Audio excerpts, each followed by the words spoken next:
सबको नमस्कार, जोहार। टिकट वितरण के बाद पार्टी सभी क्षेत्रों में चुनाव की तैयारी के नाते चुनाव को दो तरीके से बांटकर, एक चुनाव का टेक्निकल वर्क और दूसरा चुनाव का पॉलिटिकल वर्क, उसमें पूरी ताकत से लग गई है। परसों से हमारी सभाएं शुरू हो गई है। सभाओं का जो 2 दिन का रेस्पॉन्स है और आगामी 25 को आदरणीय प्रधानमंत्री जी का कार्यक्रम है 2 जगह, डाल्टनगंज और गुमला। इसके साथ साथ जो रेस्पॉन्स जनता का मिल रहा है, जिस प्रकार से जनता में जो उत्साह दिखाई दे रहा है, और हमने एक व्यवस्था की है प्रत्येक बूथ से प्रतिदिन उसका फीडबैक लिया जाए। उस सारी रिपोर्ट के आधार पर मैं ये कह सकता हूं कि केंद्रीय नेतृत्व ने जो पार्टी को 65+ का नारा दिया है,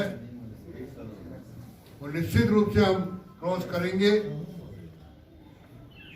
और जनता भी समझने लगी है झारखंड की। झारखंड को बने 19 वर्ष हुए। इन 19 वर्षों में बीते 5 वर्षों में ही झारखंड ने विकास देखा है, स्थायी सरकार देखी है, और आम मतदाता के मन में एक विश्वास जमा है कि अगर स्थायी सरकार आएगी तो निश्चित रूप से विकास मेरे गांव तक, मेरे घर तक पहुंचेगा। और जो हमने डबल इंजन का नारा दिया है, आदरणीय मोदी जी ने 2014 से उनकी सारी योजनाएं गांव केंद्रित रही है। और इसके साथ साथ पिछले 5 वर्षों में रघुवर सरकार ने जो योजनाएं जोड़ करके चलाई है, वो झारखंड के प्रत्येक गांव और व्यक्ति तक पहुंची है। और इसलिए मेरा मानना है कि आगामी 23 तारीख को पुनः प्रदेश में बीजेपी का झंडा फहराएगा और हम 65+ करके पुनः सत्ता में आएंगे। सर, अभी महाराष्ट्र को लेके काफी विचारधारा के लोगों के साथ, तो यहाँ भी अगर नहीं आता है तो कांग्रेस के साथ भी जा सकते हैं क्या? मुझे नहीं लगता कि यहाँ कोई ऐसी बात होगी। भारतीय जनता पार्टी झारखंड में 65 से आगे जीत करके सरकार आराम से बैठूंगा। प्लीज करके आप अगर एक माथुर जी, ये आपको नहीं लगता कि जनादेश का आप लोग अपमान कर रहे हैं? जहाँ आपने शिवसेना के साथ चुनाव लड़ा, आप लोगों की आपसी रंजिश के कारण जनादेश का अपमान हुआ है। जनादेश हम लोग अंत तक, जब शिवसेना ने पहले दिन हमारे प्रदेश अध्यक्ष ने आज बहुत क्लियर कर दिया आप लोगों के बीच में, कोई मीटिंग करना नहीं, कोई बात करना नहीं, कोई चर्चा करना नहीं, सीधा डिमांड शुरू कर दी। जनादेश हमने अपना नहीं किया। ये तो महाराज की जनता बताएगी जनादेश का अपमान कर। जनता के विपरीत जनता ने मैंडेट आपको क्या माना जाए? गठबंधन हुआ है, इसको क्या नाम दिया जाए? क्योंकि बीजेपी ने किया, इसलिए पवित्र गठबंधन है। मैंने ये बात नहीं कही आपको। मैं ये कह रहा हूँ कि जो वर्षों तक साथ चले, जिस प्रकार का उन्होंने व्यवहार किया है, इसलिए उनको जनता इनाम दे रही है। उसका नाम क्या देंगे सर? आप जो नाम देना हो। माथुर साहब, सरयू राय बीजेपी के नेता है कि नहीं है? क्या सरयू राय बीजेपी में है या नहीं है? चुनाव लिस्ट डिक्लेयर होने के पहले कहा मुझे बीजेपी की टिकट की जरूरत नहीं है, इसलिए अब वो कोई नेता नहीं है, आम जनता की तरह। अच्छा, और माथुर जी, आपका जो असेसमेंट है आपका, आप कितने सफल दिख रहे हैं? और एक मिनट, इसमें है कि आप ना आजसू को साथ में रख पाए, ना अपने सहयोगी को साथ में रख पाए, ना बीजेपी को ही एकजुट रख पाए। तमाम जगहों पर राइवल कैंडिडेट खड़े हो रहे हैं, सरयू राय जैसे बागी खड़े होंगे। आप अपनी भूमिका क्या देख पाए? पहले तो एक को अपनी जगह मत, सब जगह मत करिए। हमने कितने टिकट काटे वो भी गणिए, और किस जगह है वो भी सुनिए। और मैं ये कह रहा हूँ इन सब चीजों का जवाब आप 23 को लेना मेरे। जिन लोगों की टिकट कटे उनका आधार क्या था, जो कई सीटिंग एमएलए के भी टिकट आपने काट दी? आधार पार्टी निर्णय करती है टिकट, तो व्यक्ति का टिकट थोड़ी होता हमारे यहाँ पार्टी में। नहीं, आखिर मैं कहता हूँ पार्टी निर्णय करती है। सर पहले चरण के टारगेट किया, लेकिन अब जो गठबंधन कर रहे हैं वो एनसीपी के साथ सरकार बनाने के लिए, क्या नहीं लगता यहाँ स्वार्थ की राजनीति हो रही है या भय की राजनीति हो रही है? नहीं, ये भय उनका है ना, हम नहीं कर रहे। हमारे पास कोई सहयोग करना रहा, हम तो बिल्कुल शिवसेना के साथ ही बनाना चाह रहे हैं।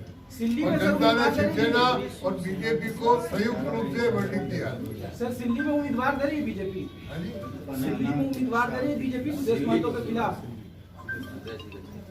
दिल्ली में आप उम्मीदवार दे रहे हैं सुदेश महतो के खिलाफ? नहीं, वो तो हम इंतजार करते रहे, समझौता होगा, नहीं हुआ तो नहीं दे पाए। सर कल नक्सलवादी घटना लातेहार क्या हुआ? इसको मिलेगा ना बात के साथ, आप तो अपनी बात नहीं। लेकिन मैं आपसे सवाल चाहूंगा कि बुरहान और संथाल परगना के लिए क्या विशेष आप लोगों ने सोच रहे हैं? बहुत सोचा हुआ है, रिजल्ट आएगा तो पता लगेगा। सर इधर से एक सवाल है माथुर जी, एक सवाल है। आप कह रहे हैं सर कि बीजेपी जहाँ जहाँ होती है अकेले उसका कोई मुकाबला नहीं कर पाता है।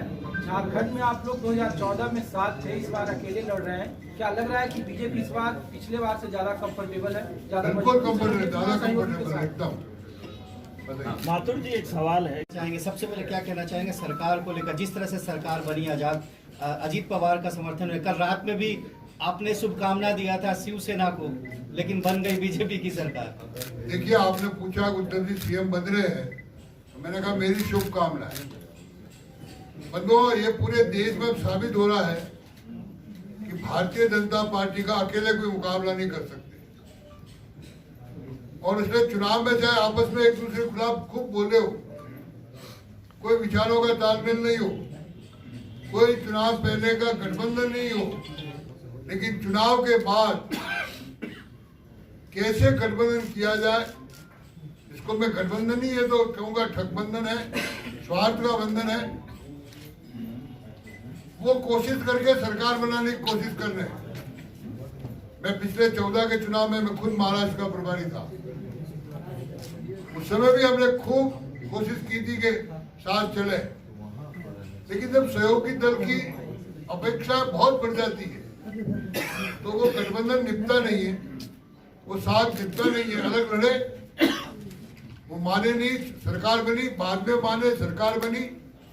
और इस बार तो उन्होंने एकदम हमारी डबल संख्या आने के बाद भी जिस प्रकार का बेल संगठन, मतलब अनहोनी वाली बात करनी चाहिए, अब उसका परिणाम है। बाकी तो क्या होगा आगे, लेकिन मैं आपको बता दूं कि ये गठबंधन जिस प्रकार से बन रहे हैं, इनके मन में एक ही भय है कि नरेंद्र मोदी या बीजेपी का हम अकेले सामना नहीं कर सकते, इसलिए कुछ भी हो।